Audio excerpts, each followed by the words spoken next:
E nós sentimos que deveríamos tirar a igreja aqui do centro, né, da aldeota, um lugar difícil por conta da questão da poluição sonora, questão de estacionamento, sempre o incômodo que a gente acaba trazendo, principalmente para instalações não tão adequadas, como por exemplo era adequada a própria igreja, a igreja presbiteriana lá no centro, né? Então nós decidimos dar um passo de fé e inovar, inclusive, levando a igreja para fora. São 15 quilômetros, né, na BR-116, e Deus nos concedeu ali uma propriedade enorme. Construímos uma tenda também, que foi um grande milagre, a construção daquela tenda. E hoje ali a gente vê uma cidade, né? Pessoas que chegam ali, são quase 2.000 carros que adentram aquela propriedade a cada domingo. Graças a Deus. Mas mais importante do que a propriedade em si, é o privilégio do povo de Deus estar se achegando naquele lugar e mudando o perfil, inclusive, da própria vizinhança, que era uma vizinhança pobre, uma vizinhança bastante carente, perigosa. Né? E perigosa. Eu tenho histórias e mais histórias ali daquilo que nós enfrentamos no início. Sem dúvida. Hoje nós estamos vendo tantas vidas transformadas, inclusive ex-bandidos, ex-traficantes, pessoas que sentiram que nós fomos capazes de amá-lo de perto, oferecendo a comida, o alimento, o cuidado, a profissionalização, o amor de Jesus, e, em consequência, obviamente, a mensagem transformadora do Evangelho. Então, tem sido um privilégio muito grande ao longo desses anos ver o Evangelho de Jesus crescendo ali naquela propriedade. E assim a igreja se movimenta como na verdade é uma igreja composta de pessoas que são sacerdotes, né? É verdade. E são pessoas que são ministros também do Evangelho de Jesus, pessoas que têm a unção para orar, para ensinar, para curar, para, enfim, para pastorear inclusive. Ou seja, a gente tira o ônus do pastoreio, né, dos ombros de poucos homens, né, de poucos indivíduos, e coloca o pastoreio na vida de cada crente, cuidando de cada crente. Então nós fomos feitos para isso, para treinar pessoas a fim de que elas pastoreiem, a fim de que elas ensinem. Então a Igreja Batista Central de Fortaleza hoje está vivendo isso. Nós somos quase 300 grupos separados na cidade. Beleza, né? Cada grupo deve ter 10, 12, 15 pessoas reunidas. Uma expansão, uma multiplicação de liderança, um crédito naquilo que o Espírito Santo pode fazer na vida de cada crente, usando a palavra de Deus, né? Quando diz ali em Atos, vossos filhos e vossas filhas profetizarão, vossos jovens, vossos velhos, enfim, o Espírito sendo derramado sobre toda a carne, propiciando a que cada crente seja um sacerdote, possa entrar na presença de Deus, possa buscar ao Senhor e não depender do sacerdote, né? Do pastor que levou esse estigma durante muito tempo de ser o único ungido, o único que podia orar, o único que poderia visitar, o único que consagrava pessoas ou elementos, enfim. Nós estamos vendo a igreja hoje vivendo um pouquinho daquilo que ela viveu em Atos capítulo 2. Isso me deixa muito alegre, porque é um legado de multiplicação que a gente deixa, como Jesus deixou com seus apóstolos e com sua igreja. Então, estou muito feliz pelo momento que nós estamos vivendo enquanto igreja, um momento glorioso. Pastor Armando, eu sei que Deus tem dado a você, além do pastorado, do ministério da palavra e a condução do rebanho do Senhor, como tem feito, também Deus tem dado ao colega a oportunidade de desfrutar de alguma coisa que não conflita, não contraria, não nega, não anula o valor do Evangelho pregado e vivido por você. E Deus tem dado ao colega a oportunidade de derivar uma parcela do ministério para alguma coisa muito importante. Eu queria que você falasse um pouco sobre isso aí. Pois é, pastor. Eu, quando jovem, fui assim, muito ativo, né? Eu cheguei a jogar futebol por um clube profissional em São Paulo. E quando eu era jovenzinho, aos 17 anos de idade, 16, 17 anos de idade, eu me envolvi com automobilismo, corria de kart. E sempre gostei muito de lidar com automobilismo e sempre gostei de viajar para os lugares mais inóspitos possíveis.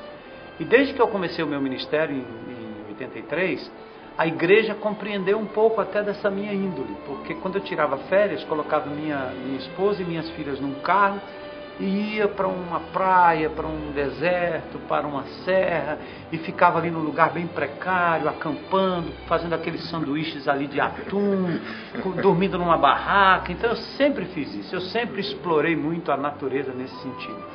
E o que aconteceu foi que, depois do ano 2000, 2001, 2002 mais ou menos, eu fiz uma incursão aos Lençóis Maranhenses, E convidei um amigo que, aliás, ele não era evangélico na época, a ir com a gente para essa excursão, porque os Lençóis Maranhenses é um lugar muito perigoso e eu ia acampar lá, provavelmente passando uma semana lá dentro. Ele foi comigo. Quando ele retornou, ele ficou intrigado com aquela alegria e aquela expressão da família naquele lugar, vivendo de forma simples. E ele ficou intrigado, quis saber sobre quem nós éramos e o que nós fazíamos. Eu falei do amor de Jesus e ele entregou a sua vida a Jesus. Amém. O Carlos Neves. E depois disso, ele me convidou a participar de competição. Ele disse: eu acho que você dirige bem, você anda bem nas dunas, de onde veio isso? Eu disse: é porque eu sempre fiz isso como brincadeira e como hobby. Esse meu amigo me convidou para participar de umas competições. Eu fiz uma outra ali, depois fiz com minha filha também, até que uma outra pessoa que nós conduzimos a Cristo, que foi o Solon Mendes, que era um campeão de moto, me convidou em 2003 para eu participar do Mitsubishi Motors. E eu não conhecia, era uma competição grande, já de nível de Nordeste, Brasil. E eu entrei como estreante, eu nunca tinha participado de uma coisa tão grande. Deus nos abençoou de uma forma tão maravilhosa que nós acabamos ganhando aquele campeonato. Ganhamos um carro como prêmio. Eles fizeram uma reportagem até sobre esse pastor que finalmente estava envolvido ali, que desbancou um campeão lá do Sudeste, que estava com tudo pronto para ganhar. Se eu contasse aqui os detalhes, parecia coisa de milagre pós-milagre, Deus abrindo o mar e a gente passando, né? E as coisas dando certo. Enfim, de lá para cá, pastor, eu tenho participado de várias competições que não atrapalham minha vida ministerial. Isso é uma coisa importante. Eu sempre faço em épocas que eu tiro férias. Eu sempre faço isso aos sábados. Meus sábados sempre foram travados para esse tipo de atividade.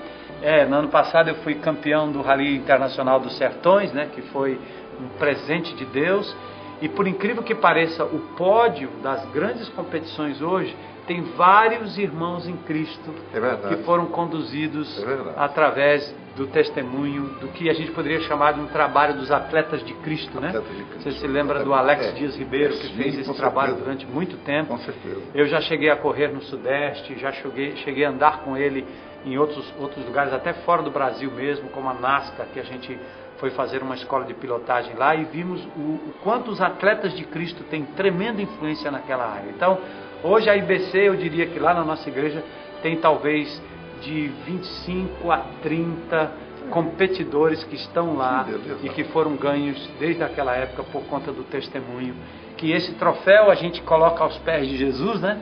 Porque o troféu maior é quando a gente pode testemunhar do amor de Jesus, do valor da família, do valor da sobriedade, tudo para a glória de Deus. Então você, ao praticar o seu esporte, ao se envolver numa atividade física, faça para a glória de Deus. Ele vai te usar, obviamente vai lhe usar como um instrumento poderoso nas mãos. E a justificativa, o argumento forte de Paulo, diz: porque já não sou eu mais que vivo em mim, é Cristo quem vive dentro de mim. E a vida que eu agora vivo, devo vivê-la na carne para glorificar e exaltar o nome do meu Salvador, do meu Senhor Jesus. Olha, pastor, no esporte a gente enfrenta momentos difíceis, né? Momentos de desafio, momentos em que às vezes você sofre a injustiça ou você passa por uma situação difícil. E naquela hora é interessante como os valores do reino, né? A piedade vem ao coração.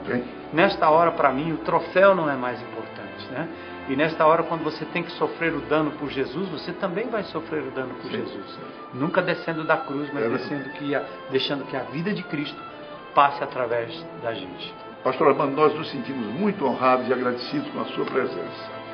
E que a centelha que se acendeu lá na Gonçalves Leda e que se tornou no holofote hoje, possa continuar crescendo e vibrando para a honra e para a glória do Senhor. E que o seu brilho possa se estender cada vez mais para a exaltação do nome daquele que nos redimiu a todos, que é o nosso amigo, que é o nosso Senhor, que é o nosso Salvador, o Senhor Jesus. Deus abençoe. Obrigado. É a nossa palavra de agradecimento.